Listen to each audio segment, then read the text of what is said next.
Olá, boa tarde, tudo bem com vocês? Estamos aqui novamente para mais uma aula da disciplina de Educação Física. Hoje nós vamos fazer a nossa videoaula de número 22. Lembrando que essas aulas são voltadas para os alunos de 6º e 7º ano do ensino fundamental. Eu sou o professor Maurício, sou professor da Escola Luísa Paraçu Borges e hoje nós vamos falar sobre mais um tema super importante dentro das aulas de Educação Física, que são as categorias dos esportes. Antes de começarmos o nosso tema de hoje, que ele é super importante, vamos relembrar um pouquinho do que falamos na aula passada.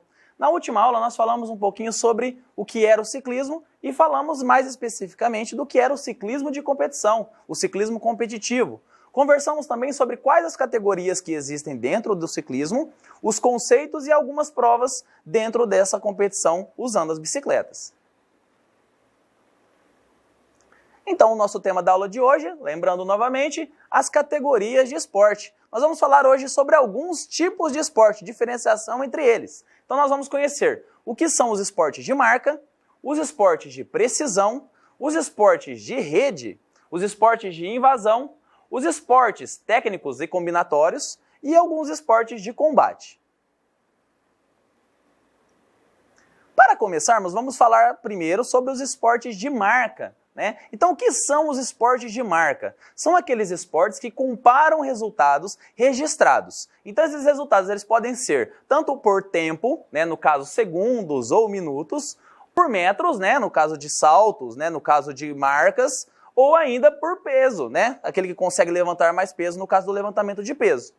As modalidades de atletismo são exemplos de modalidades de marca, de esportes de marca. As provas elas podem ser realizadas com os participantes simultaneamente, então ao mesmo tempo, como uma corrida, observando aquele que chega primeiro, aquele que faz o menor tempo.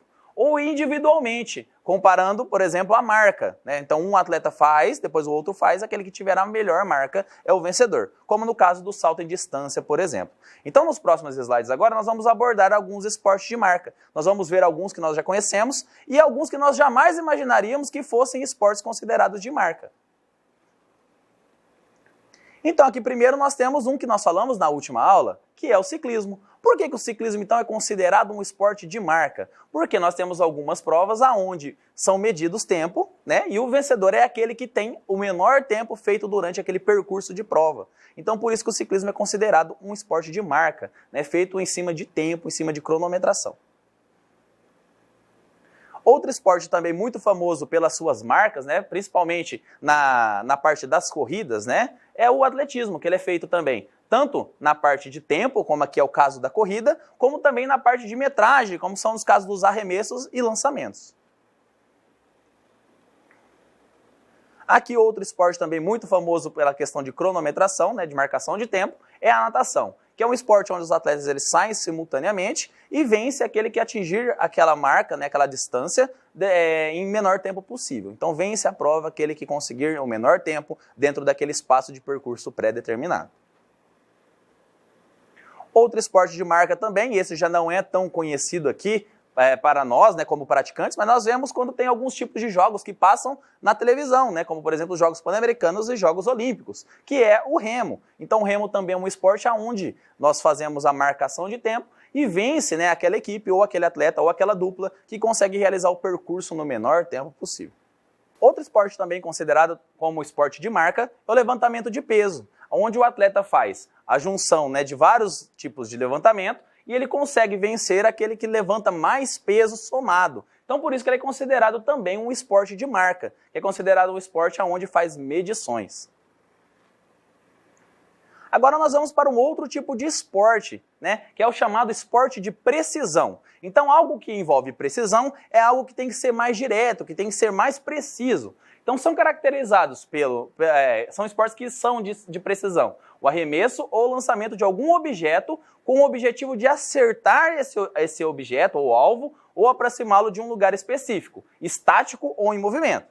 Então exemplos de esportes que são considerados de precisão. O boliche, que é aquele esporte onde nós pegamos uma bola e tentamos derrubar os pinos. Então, aquela distância onde você joga e acerta um determinado alvo, que no caso são os pinos, é considerado uma precisão.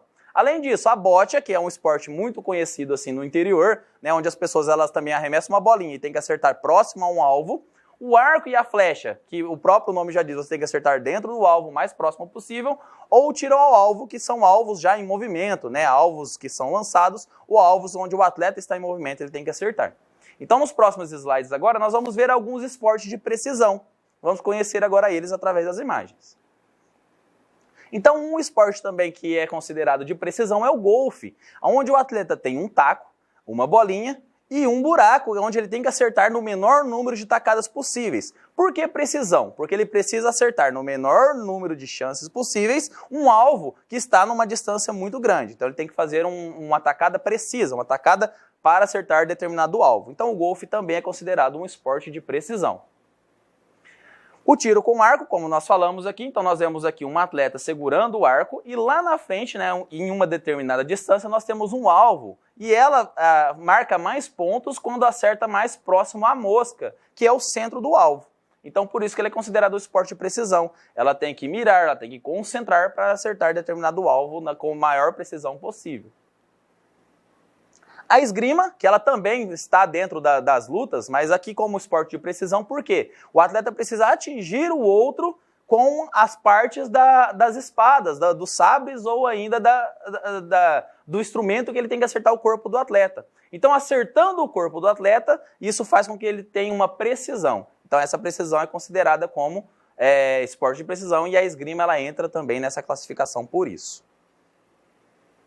Aqui a bocha, como nós falamos, ela é muito popular no interior do Brasil, né? Aqui no interior do estado de São Paulo ela é muito popular.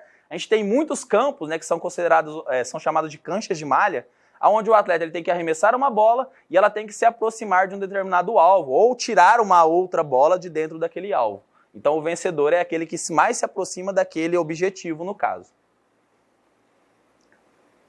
Outro tipo de classificação esportiva são os esportes de rede. Como são os esportes de rede, né? Não é o futebol, né, que tem a rede atrás do gol, mas são esportes onde o campo ele é dividido por uma rede. Então ele é caracterizado pelo quê? Por um lançamento ou rebatimento de uma bola ou de um outro objeto em direção à quadra adversária, quando os oponentes não podem devolvê-la da mesma forma, né? Como exemplo desse tipo de esporte que são esportes de rede, nós temos o vôlei, né, e todas as variações, vôlei de praia, né, e outro tipo de vôlei, tênis de campo, tênis de mesa, e o badminton, também chamado de peteca aqui, que nós vamos ver um pouco da imagem também. Então, nos próximos slides, vamos conhecer agora a imagem desses esportes. Quais são eles? Então, aqui nós temos o vôlei, muito praticado nas escolas, muito praticado nas aulas de educação física. Então, nós temos uma rede. Então, como o próprio nome diz, os esportes de rede, eles têm como característica uma divisão entre os times, divisão da quadra, né? Então, cada time fica de um lado da quadra, dividida por uma rede ou por algum outro objeto. Então, o vôlei é considerado um esporte de rede, onde os times eles não invadem o campo do outro, mas eles têm que fazer o objetivo dentro do campo do adversário. O tênis de quadra, que também usa os mesmos princípios do vôlei, é onde tem que rebater uma determinada bola, só que aqui não é rebatido com as mãos, é rebatido com a raquete e a bola é um pouquinho menor. Então o tênis também é considerado um esporte de rede, porque ele tem essa divisão aqui entre dois campos e um tenista não entra dentro do campo do outro. O tênis de mesa, né, que na verdade é um tênis de quadra em miniatura, né, então nós podemos ver aqui os atletas rebatendo uma bolinha também com a utilização de uma raquete sobre uma mesa, aonde o vencedor é aquele que conseguir colocar a bolinha no campo do outro, né, sem que o outro consiga rebater de volta, fazer o mesmo movimento. E aqui o badminton, né, que é uma mistura, né, entre a peteca e o tênis, né? A rede é um pouquinho mais elevada, um pouquinho mais alta, e eles utilizam uma raquete para rebater uma bolinha que parece uma peteca. E agora, por último, nós vamos conhecer os esportes de invasão, né? E quais são esses esportes de invasão? São esportes onde o atleta tem que invadir o campo do outro. Ao contrário dos esportes de rede, onde cada um joga dentro do seu campo, no esporte de invasão, o atleta entra dentro do campo do adversário para fazer o objetivo final. Qual seria esse objetivo? Dependendo do esporte, esse objetivo pode ser o gol, no caso do futebol, a cesta, no caso do basquete, o touchdown, no caso do futebol americano e outros esportes mais. Então, estão agrupados nessa forma os esportes que trabalham a capacidade de uma equipe entrar dentro do campo e levar uma bola ou algum outro objeto para dentro da meta da outra quadra, do outro time. Então, você tem que invadir, né? Um exemplo de um esporte de invasão que nós fazemos sempre dentro das aulas de educação física é o rouba-bandeira. Já brincaram de rouba-bandeira? Então você tem que entrar dentro do campo do adversário, roubar uma bandeira, né, no caso, um objeto, e trazer de volta para o seu campo. Então, ele também é considerado um esporte de invasão, né? Nós vamos conhecer alguns aqui. Nós podemos citar como exemplo o futebol, o basquete, o rugby e o handebol, que são alguns exemplos disso. Vamos ver algumas imagens.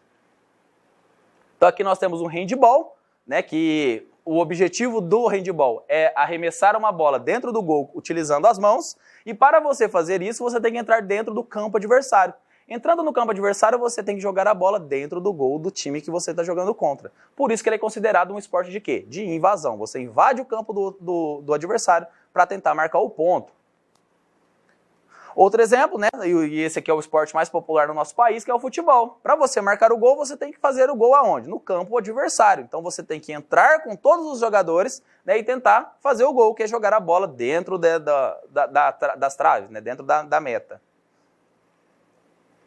E o futebol americano, que também é considerado esporte de invasão, que o objetivo é tentar levar essa bola para o final do campo do outro time. Né? E quando você faz esse movimento, né, que você leva a bola até o final da outra quadra, você marca o touchdown, que é o ponto. Ou ainda, você pode marcar ponto chutando essa bola dentro do gol do futebol americano. Então, por isso que você tem que invadir o campo para tentar marcar pontos nesse esporte também. E aqui o hóquei, que não é um esporte tão popular aqui no nosso país, né? Aqui a gente pratica o hóquei mais o inline, né? Que é o hóquei sobre patins com rodinhas. Aqui é o hóquei sobre o gelo, nessa imagem. E nós vemos os atletas com um taco e tentando rebater o disco, né? Que é chamado de puck, dentro do gol. Né? Quando ele faz o gol, entrando dentro do campo adversário, ele faz o ponto e ele adquire o objetivo desse esporte, que é invadir o campo do adversário e fazer o gol. Nós temos também ainda os esportes combinatórios, que são modalidades nas quais o importante é realizar técnicas e movimentos para tentar ganhar pontos. Então aqui nesse caso, né, no esporte técnico e combinatório, são dadas notas de acordo com o movimento que o atleta faz. Então quando o atleta faz um movimento, uma equipe de jurados dá determinada nota, e o vencedor daquela competição é aquele que somar uma maior nota ou fazer os movimentos que mais agradam os juízes. Né? Então, como exemplos dessa modalidade aqui, nós temos o nado sincronizado, a ginástica rítmica, a ginástica artística, a patinação e ainda o surf ou o skate. Então aqui, ó, como eu acabei de falar para vocês, o skate. Então aqui um atleta fazendo uma manobra, ele faz todas as suas manobras e a equipe de jurados dá uma nota para ele. Vence aquela competição o atleta que conseguir fazer os movimentos mais agradáveis, né? Aquele que com um grau de dificuldade um pouquinho maior para tentar vencer o adversário. Aqui o surf, que usa os mesmos princípios do skate, né, com base de notas. Então, quanto maior a dificuldade, maior as notas. Né? Então, o atleta que conseguir fazer o maior número de manobras mais arriscadas ou mais difíceis, consegue uma nota maior e vence a competição. Aqui o slackline, que é um esporte que vem crescendo, né, como forma de lazer, né, onde o atleta ele tem que fazer os movimentos e tentar fazer coisas mais difíceis, né, com um grau de dificuldade maior também para conseguir a determinada nota.